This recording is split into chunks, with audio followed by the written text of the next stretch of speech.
बिस्मिल्लाहिर्रहमानिर्रहीम। आज एक नई अपडेट कोरोना की डायग्नोसिस और टेस्टिंग के हवाले से, और अमेरिका इस वक्त इसमें बाजी ले गया। एक ऐसी टेस्टिंग की उसने टेक्निक ईजाद कर ली जिसमें ना तो मरीज़ का ब्लड लिया जाएगा, ना मरीज़ को नाक और मुंह के अंदर उसके स्वैब लिए जाएंगे, जिससे जो हेल्थ प्रोफेशनल्स हैं उनके चांसेस होते हैं कि वो भी इससे कहीं इन्फेक्टेड ना हो जाए। बहुत ही आसान, गाड़ी में बैठेंगे, बैठे बैठे का हो जाएगा। तो ये वीडियो शुरू करने से पहले मैं आपसे गुजारिश करूंगा कि अगर आपने मेरा channel doctor Shahid Mahmood subscribe नहीं किया तो सब्सक्राइब कर रहे हैं और बेल आइकन को दबा के लाइक और शेयर करें। थैंक्स। तो इससे पहले कि ये टेक्निक बताऊं, जो ऑलरेडी दो टेक्निक्स जो डायग्नोसिस की चल रही हैं उनके बारे में थोड़ा बताना जरूरी है। पहली जो टेक्निक है वो पीसीआर है, और इसके अंदर दो स्वैब लिए जाते हैं। हलक से स्वैब यानी उसके मुआयने के लिए उसका सैंपल लिया जाता है। उसका तरीका ये है कि एक प्लास्टिक की एक स्टिक है, उसके आगे एक मेडिकेटेड जो है ना वो स्वैब लगा हुआ है, कॉटन वगैरह है, और उसको नाक के अंदर डालकर और तकरीबन 2 इंच नाक के अंदर ले जाते हैं ताकि वो नाक की तरफ से हलक के अंदर दाखिल हो जाए। और अब आप सोचेंगे ये कितना, कई दफा जब वो नाक के अंदर इसको डालते हैं तो छींक आ जाती है। अब एक जो कोरोना वायरस का मरीज है उसकी छींक तो ऐसी है कि जैसे क्लाशनकोफ की गोली। अब सामने डॉक्टर खड़ा है या लेबॉरेटरी वाला खड़ा है, वो उसकी जद में आ जाता है।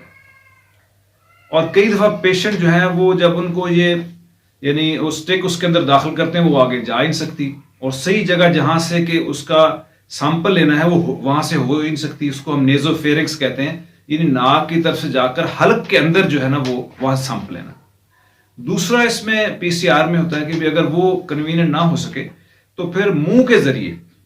अब मुंह के जरिए होता है कि मरीज से कहा जाता है कि आप जुबान बाहर निकालें या ना निकालें, तो एक टंग डिप्रेसर होता है, जुबान को दबाने वाला एक आला, उसके जरिए जुबान को नीचे दबाया जाता है, क्योंकि उसके साथ उस स्टिक के साथ ना तो जुबान को टच करना है, ना आगे दांत को, ना ऊपर तालू को, बल्कि सीधा ऐसे ले जाना है कि जो यानी हलक के अंदर जाके वहां पर उसको टच करना है। लेकिन जैसे ही हलक के अंदर टच किया जाता है कई दफा तो मरीज जो खांसने लग जाता है।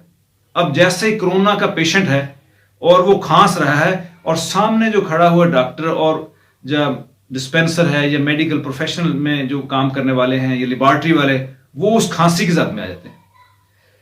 तो उसके बाद फिर वो सैंपल लेके भेजे जाते हैं। फिर पीसीआर जो उसका ये मॉलिक्यूलर टेस्ट होता है, जैसे और कई डिजीजों में, हेपेटाइटिस में, दूसरों में पीसीआर होते हैं, ऐसे ये भी पीसीआर होता है। तो उसमें तकरीबन कई में 2 दिन 3 दिन 3 दिन लग जाते हैं तो उसके रिजल्ट आते आते। तो ये तरीका है, लेकिन सबसे इस वक्त तक हमारे यहाँ सबसे मुस्तनद तरीका ये है, यानी इसके टेस्ट इसके मुस्तनद माने गए कि आया इसके अंदर कोरोना वायरस है या नहीं। दूसरा टेस्ट है ब्लड टेस्ट। ये एक एंटीबॉडीज का टेस्ट है। जिस वक्त के मरीज इसको एक्सपोज होता है तो उसके जिस्म के अंदर एक इम्यून सिस्टम इसके खिलाफ एंटीबॉडीज बना देता है, जिसको इम्यूनोग्लोबुलिन कहते हैं। अब ये इम्यूनोग्लोबुलिन का टेस्ट जो है, ये वो टेस्ट है जिसको सीरोलॉजिकल टेस्ट कहते हैं। किट होती है एक छोटी सी उसके अंदर, और उसका बड़ा आसान तरीका है कि जो उंगली है उसको साफ करके उससे प्रिक के जरिए 2 कतरे या इससे 3 कतरे करीब, एक छोटी सी यानी ड्रॉपर है मेडिकेटेड, वो यानी कैपिलरी कहते हैं, उसके जरिए उसको सक कर लिया जाता है। उसके बाद फिर जो किट है उसके ऊपर एक जगह बनी है कि यहां कतरे खून के डालने हैं, 2 ड्रॉप्स में डालते हैं। फिर सॉल्यूशन जो है ना वो लिक्विड जो कि उसके मैचिंग होता है, उसके साथ किट के साथ आता है, उसके 2-3 ड्रॉप उसके ऊपर डाल देते हैं के अंदर। ये टेस्ट जो है ना उसका रिजल्ट मिल जाता है। अब इसमें 3 कैटेगरी आ जाती है। या तो नेगेटिव है तो उस पर जो कंट्रोल सी होता है ऊपर, वो सिर्फ वही उसमें वो हाईलाइट होता है, सुर्ख आता है।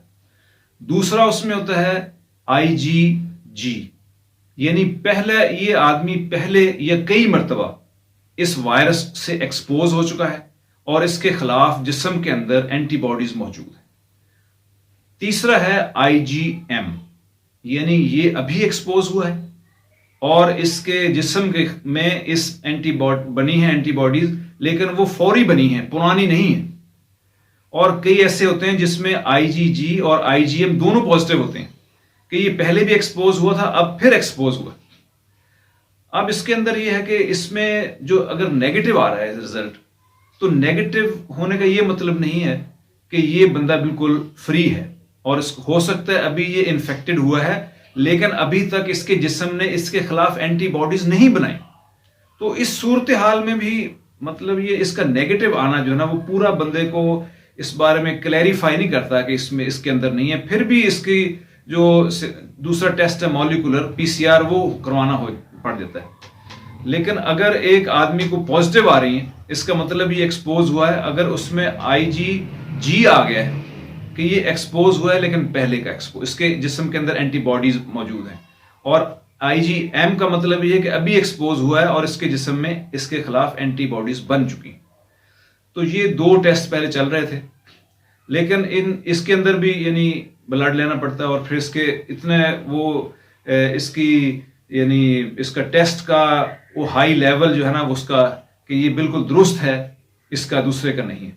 अब जो तीसरा अमेरिकन न्यू जर्सी एक उनका इलाका है, उसके अंदर उन्होंने एक नया टेस्ट जो FDA ने अमेरिकन ने भी प्रूव कर दिए, और वो ऐसा है कि 10,000 टेस्ट वो डेली कर सकते हैं। उसको कहते हैं सलाइवा टेस्ट, यानी थूक का टेस्ट। अब उसके लिए उस पेशेंट को कहीं लेबोरेटरी में भी जाने की जरूरत नहीं है।